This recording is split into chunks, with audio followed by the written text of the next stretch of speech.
Chers filmmakers, voyageurs, entrepreneurs, bienvenue dans cette nouvelle vidéo. Je suis toujours au Vietnam. Je suis en train de bosser pour un hôtel qui m'héberge en échange de mes services. Hier soir, je leur ai réalisé une vidéo sur le rooftop.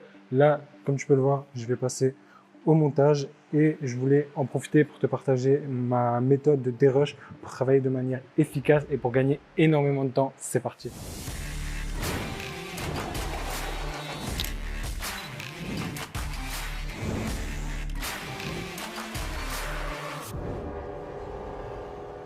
Si tu me découvres à travers cette vidéo, laisse-moi me présenter rapidement. Je m'appelle Adrien, je suis réalisateur indépendant depuis maintenant 2 ans. Donc, je fais de la prestation de services vidéo pour des clients et ça fait plusieurs mois que j'ai décidé d'orienter mon business vers une vie plus nomade. Donc aujourd'hui, je voyage tout en vivant de ma passion pour la vidéo et à travers ma chaîne YouTube et mon compte Instagram, je vais te partager toutes les infos, les compétences qu'il te faut pour, si tu avais ton envie, faire pareil. Donc aujourd'hui, comme je te l'ai dit, on va parler de mon workflow de dérush. Le dérush, c'est pas forcément l'étape la plus passionnante, mais il faut y passer et je vais te montrer quelques astuces où il faut vraiment perdre du temps pour faire un dérush propre, pour pouvoir travailler de manière optimisée par la suite et pouvoir gagner de temps. Mais je te montre ça tout de suite, c'est parti. Voilà, on se retrouve dans Premiere Pro. Donc dans un premier temps, tu vas créer ton projet et tes différents chutiers avec les séquences, les rushs, les audios, les calques et les sources. Tu vas importer tes rushs par dossier. Donc moi j'ai un dossier A7 III et un dossier Mavic 2 où je mets à l'intérieur mes différents rushs. Ensuite, ce que je te conseille de faire, c'est créer différentes séquences, donc full rush et dérush. À toi de voir si tu veux trier par les différentes caméras que tu as utilisées. Moi j'utilise full rush A7 III.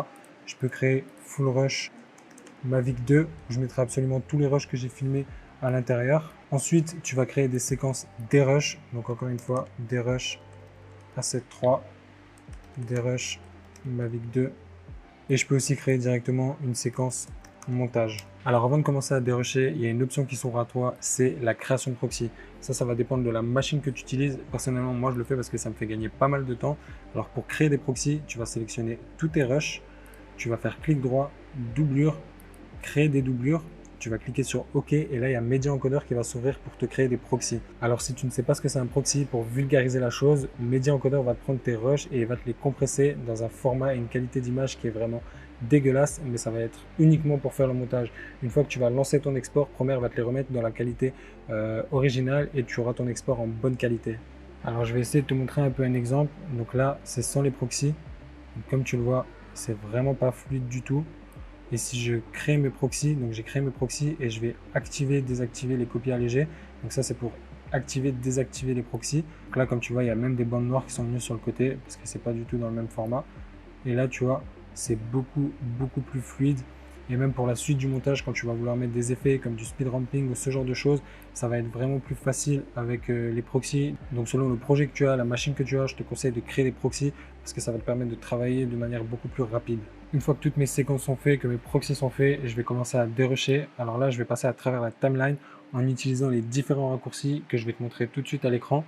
J'utilise le H, le J, le K, le C et le V. Donc le K va me permettre d'avancer à travers ma timeline. Si j'appuie une deuxième fois, ça va être en accéléré. Le J, c'est pour mettre pause. Et le H, c'est pour faire marche arrière. Et je vais utiliser le C et le V. Donc le C, c'est le raccourci Cut. Et le V, c'est l'outil sélection. Et donc là, ce que je vais faire, c'est tout simplement jouer avec ces touches, passer à travers ma timeline. Donc là, on va dire que je vais commencer mon rush ici. Je coupe, j'avance, j'accélère. Je vais dire que mon rush s'arrête ici. Je coupe, je passe en outil sélection et je monte au-dessus. Et donc, je passe à travers toute la timeline avec ce processus. Donc là, c'est assez sombre. Je vais te montrer un autre exemple. Je vais zoomer. Donc là, la touche K pour avancer. Je vais chercher le début de mon plan. Voilà, mon mouvement est ici. Donc, raccourci C, je cut, j'appuie sur le K pour avancer. Mon plan s'arrête ici. Donc, j'appuie sur le J, cut, le V pour l'outil sélection et je monte sur la piste 2. Voilà, encore une fois, j'appuie sur le H, le K pour avancer. Je m'arrête ici avec la touche J, je cut, outil sélection, je remonte et je passe à la suite. Ça me permet vraiment de dérusher en gardant ma main gauche sur le clavier, ma main droite sur la souris. J'ai plus besoin de bouger et c'est vraiment la méthode que j'ai trouvée la plus pratique pour pouvoir faire mon dérush.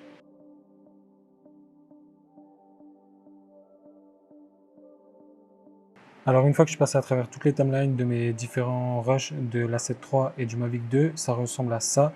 Et ce que je vais faire, c'est prendre tous les rushs de la piste 2, les glisser dans ma séquence des rushs, comme ça. Et là, ce que je vais faire pour rassembler tous mes rushs, c'est créer un calque d'effet.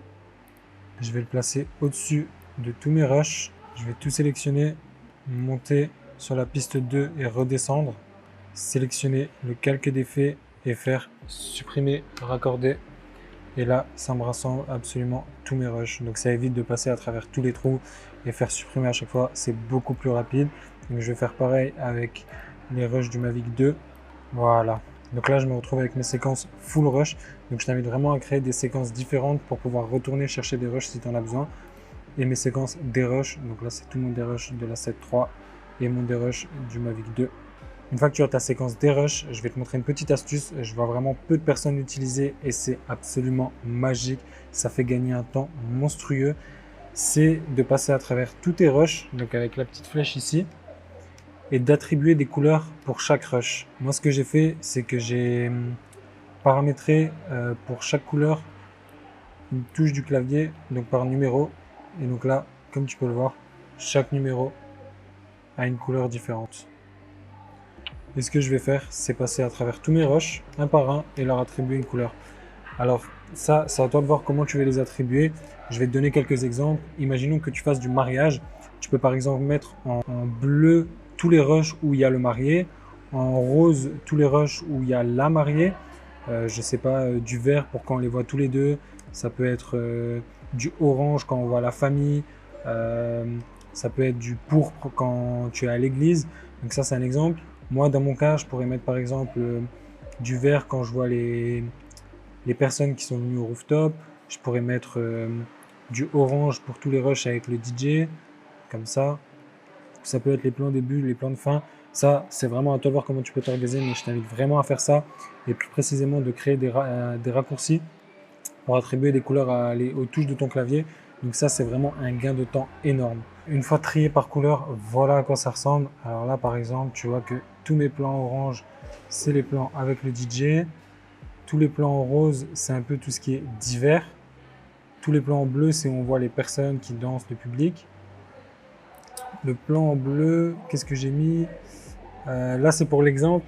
Typiquement, ça, c'est le genre de plan que je pourrais utiliser pour une transition. Tu vois, ça part.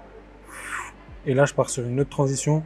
Donc, je l'ai fait un peu à la va-vite pour te montrer. Mais en gros, les rushs en bleu, ça peut être les plans que je peux utiliser pour des prestations. Ça, c'est les rushs, on va dire, importants. J'ai utilisé ça pour l'exemple. Parce que ce rush là est juste incroyable. Je te laisse regarder. Avec la lumière dorée, la petite fille comme ça. Ce rush est vraiment incroyable. Donc par exemple, j'ai mis ça et je sais que les rushs de cette couleur sont les plans que je veux absolument mettre dans mon montage. Ensuite en vert, j'ai tout ce qui est barre. Ça me permet de m'y retrouver. Et en bleu, j'ai mis un exemple, par exemple les plans du début et les plans de fin. Donc là, ça par exemple, ça pourrait être le plan du début. Ça pourrait être le plan de fin, par exemple.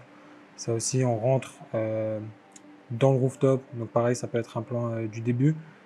Une fois que ça c'est fait, j'ai ma séquence montage avec ma musique. Et là, ce que je vais faire, c'est faire un montage pancake. On appelle ça le montage pancake. Si tu vas créer une deuxième timeline, comme ça. Et là, tu vas vraiment comprendre la force de travailler avec ce genre de système de dérush. Donc là, je me retrouve avec ma séquence montage, ma musique, et en haut, j'ai tous mes rushs qui sont triés.